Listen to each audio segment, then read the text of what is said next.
नमस्कार दोस्तों, अगर आपको दिल्ली कैपिटल्स और गुजरात टाइटंस के बीच खेला गया आईपीएल 2024 का चार्ली वान और एक और सबसे रोमांचक महामुकाबला पसंद आया हो तो इस वीडियो को आप एक लाइक जरूर करें। इस वीडियो का लाइक टारगेट 400 लाइक है, तो इस वीडियो को आप दिल से लाइक जरूर करें दोस्तों। आईपीएल 2026 के 40वें और एक और सबसे रोमांचक महामुकाबले में आईपीएल इतिहास की दो सबसे बड़ी टीमें एक दूसरे से भिड़ी। इस बार ऋषभ पंत की दिल्ली कैपिटल्स के सामने शुभमन गिल की गुजरात टाइटंस की टीम खड़ी थी।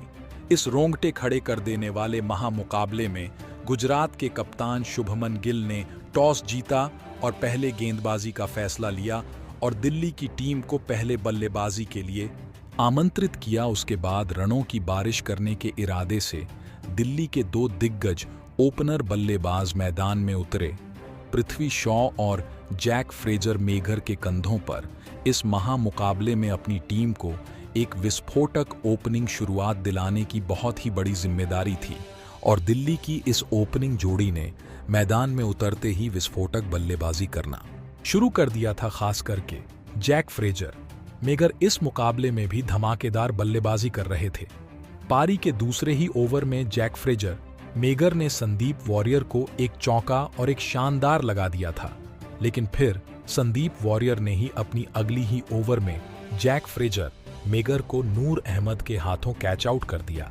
जैक फ्रेजर मेघर 14 गेंद में 23 रन बनाकर आउट हो जाने के बाद अब दिल्ली की टीम की तरफ से अक्षर पटेल को बल्लेबाजी के लिए भेजा गया, लेकिन संदीप वॉरियर ने अपनी इसी ओवर में दिल्ली के दूसरे ओपनर बल्लेबाज पृथ्वी शॉ को भी नूर अहमद के ही हाथों कैच आउट कर दिया।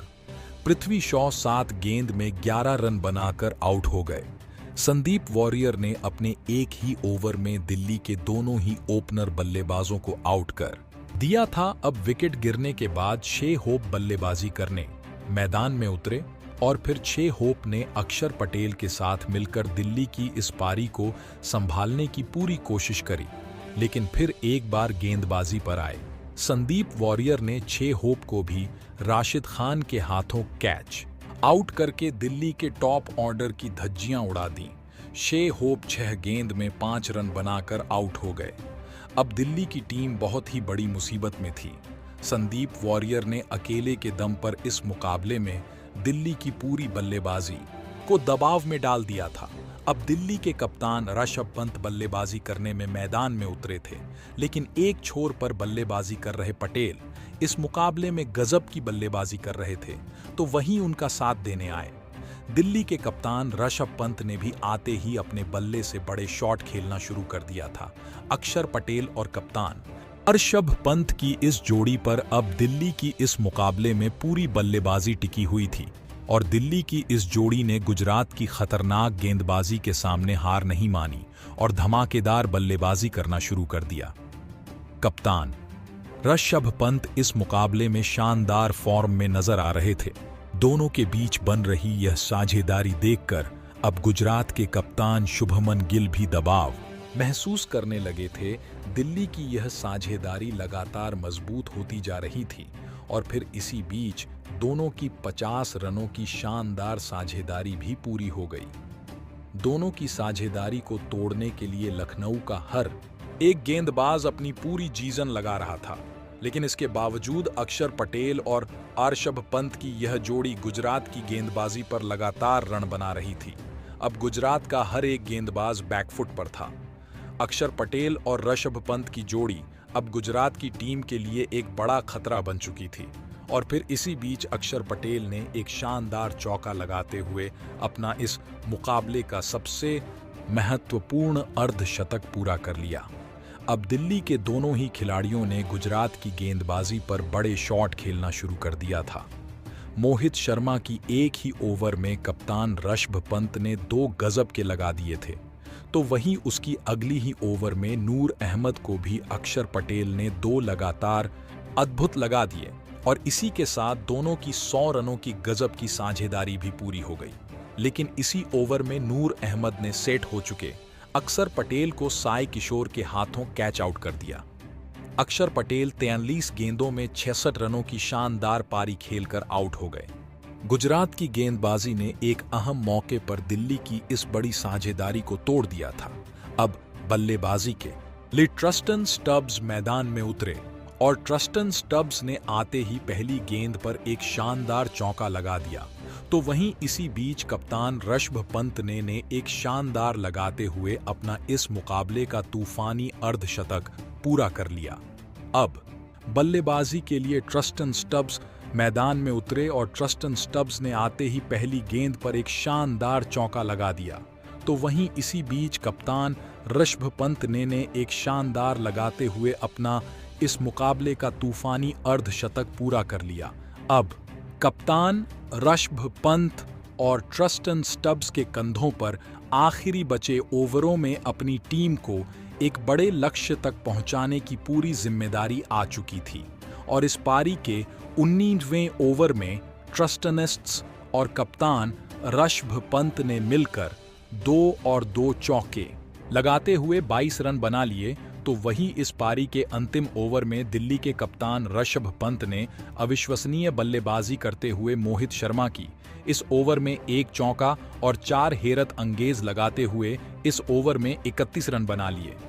दिल्ली के कप्तान ऋषभ पंत की हैरान करने वाली बल्लेबाजी ने पूरा मुकाबला बदल दिया था और फिर कप्तान ऋषभ पंत की इसी कप्तानी पारी की वजह से दिल्ली की टीम ने 224 रनों का एक विशाल लक्ष्य गुजरात की टीम के आगे रखा।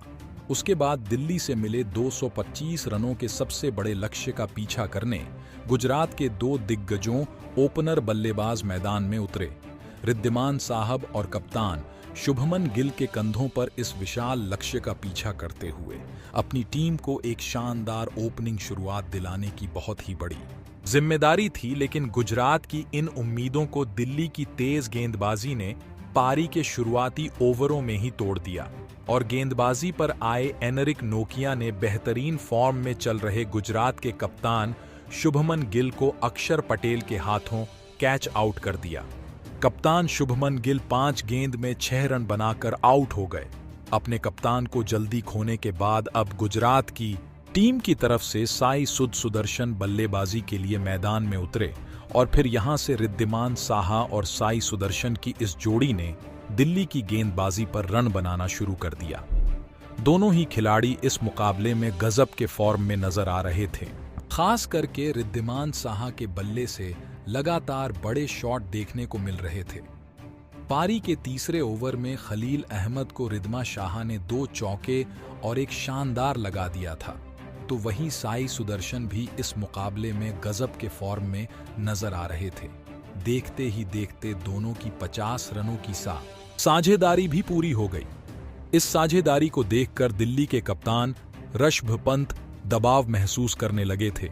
अब दोनों ही गुजरात की यह बल्लेबाज अब मैदान में पूरी तरह सेट हो चुके थे और आसानी से दिल्ली की गेंदबाजी पर रन बना रहे थे। रिद्धिमान साहा और साई सुदर्शन ने मिलकर अब अपनी टीम को 85 रनों पर पहुंचा दिया था, लेकिन तभी सेट हो चुके रिद्धिमान साहा को कुलदीप यादव ने अक्षर पटेल के हाथों कैच आउट कर दिया। रिद्धिमान साहा 25 गेंद में 29 रन बनाकर आउट हो गए।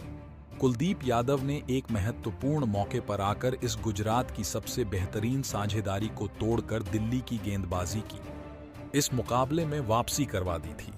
लेकिन तभी दूसरे छोर पर शानदार बल्लेबाजी कर रहे साई सुदर्शन ने अपना इस मुकाबले का लाजवाब अर्धशतक पूरा कर लिया।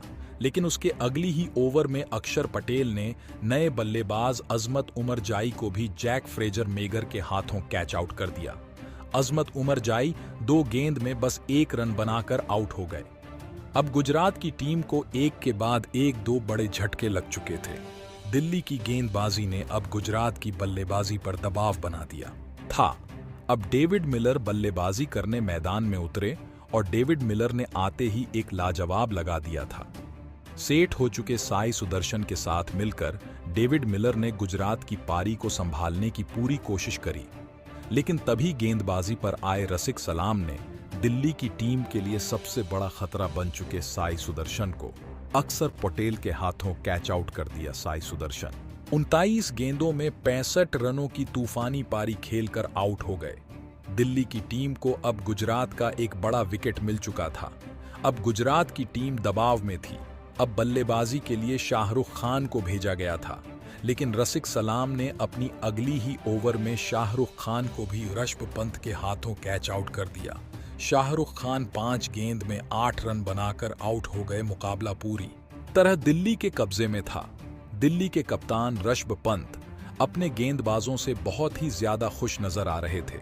अब बल्लेबाजी के लिए राहुल तेवातिया मैदान में उतरे। एक छोर पर बल्लेबाजी कर रहे डेविड मिलर गजब के शॉट खेल रहे थे, लेकिन रिक्वायर्ड रन रेट का दबाव गुजरात की बल्लेबाजी पर साफ दिख रहा था और इसी दबाव के चलते नए बल्लेबाज राहुल तेवातिया को भी कुलदीप यादव ने ऋषभ पंत के ही हाथों कैच आउट कर दिया।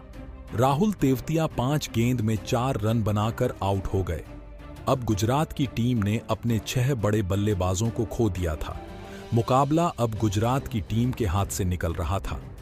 अब गुजरात को आखिरी 4 ओवरों में 73 रनों की जरूरत थी। अब राशिद खान बल्लेबाजी करने मैदान में उतरे थे, लेकिन इस पारी का 17वां ओवर डालने आए एनरिक नोकिया कि इस ओवर में डेविड मिलर ने ऐसी तूफानी बल्लेबाजी करके दिखाई जिसने सभी को हैरान कर दिया। एनरिक नोकिया कि इस ओवर में डेविड मिलर ने 1 चौका और 3 शानदार लगाते हुए इस ओवर में 24 रन बना लिए थे। तो वहीं इसी के साथ डेविड मिलर ने अपना इस मुकाबले का अद्भुत अर्धशतक भी पूरा कर लिया था। अब गुजरात को जीत के लिए आखिरी 3 ओवरों में 39 रनों की जरूरत थी। अब गुजरात की जीत की पूरी उम्मीद डेविड मिलर के ऊपर टिकी हुई थी, लेकिन पारी के 18वें ओवर में गेंदबाजी पर आए मुकेश कुमार ने गुजरात की आखिरी उम्मीद को भी तोड़ दिया और डेविड मिलर को रसिक सलाम के हाथों कैच आउट कर दिया। डेविड मिलर 33 गेंद में 55 रन बनाकर आउट हो गए। अब गुजरात का यहां से जीतना लगभग नामुमकिन हो चुका था। गुजरात की बल्लेबाजी ने अब सभी को निराश कर दिया था। अब गुजरात को जीत के लिए आखिरी 2 ओवरों में 37 रनों आउट कर दिया। डेविड मिलर 33 गेंद में 55 रन बनाकर आउट हो गए। अब गुजरात का यहां से जीतना लगभग नामुमकिन हो चुका था। गुजरात की बल्लेबाजी ने अब सभी को निराश कर दिया था। अब गुजरात को जीत के लिए आखिरी 2 ओवरों में 37 रनों की आवश्यकता थी। विकेट गिरने के बाद साय किशोर बल्लेबाजी करने मैदान में उतरे थे, लेकिन पारी के 19वें ओवर में गेंदबाजी पर आए रसिक सलाम के इस ओवर में राशिद खान और साय किशोर ने हार नहीं मानी और ऐसी धमाकेदार बल्लेबाजी करना शुरू कर दिया जिसने सभी के होश उड़ा दिए। खास करके साय किशोर ने इस ओवर में 2 लाजवाब लगा दिए, लेकिन इस ओवर की आखिरी गेंद पर रसिक सलाम ने साय किशोर को क्लीन बोल्ड कर दिया। साय किशोर 6 गेंद में 13 रन बनाकर आउट हो गए, लेकिन इसके बावजूद इस 90वें ओवर में गुजरात को 18 रन मिल गए। अब आखिरी 6 गेंदों में गुजरात को 19 रन चाहिए थे। गुजरात की बल्लेबाजी के गजब के प्रदर्शन ने अब इस मुकाबले को और भी ज्यादा रोमांचक बना दिया था। अब इस पारी का अंतिम ओवर मुकेश कुमार डालने आए तो वहीं अब उनके सामने राशिद खान स्ट्राइक पर थे और राशिद खान ने इस ओवर की पहली ही गेंद पर एक शानदार चौका लगा दिया। अब गुजरात को जीत के लिए 5 गेंदों में 15 रन चाहिए थे। सभी की नजरें अब राशिद खान पर थीं और राशिद खान ने उसकी अगली भी गेंद पर एक और चौका लगा दिया। अब दबाव पूरी तरह मुकेश कुमार पर था। अब गुजरात को जीत के लिए 4 गेंदों में 11 रन चाहिए थे, लेकिन उसकी अगली गेंद पर मुकेश कुमार ने राशिद खान को एक भी रन बनाने नहीं दिया। अब 3 गेंदों में गुजरात को 11 रन चाहिए थे। मुकाबला रोमांच की हर एक सीमा तोड़ चुका था, तो वहीं उसके अगली भी गेंद पर मुकेश कुमार ने राशिद खान को एक भी रन बनाने नहीं दिया। अब गुजरात के पास 2 ही गेंदें बची थीं और उन्हें जीत के लिए 11 रन चाहिए थे, लेकिन राशिद खान ने उसकी अगली ही गेंद पर एक शानदार लगा दिया। अब आखिरी गेंद पर गुजरात को जीत के लिए 5 रन चाहिए थे। अब इस आखिरी गेंद पर राशिद खान के ऊपर ही इस मुक्का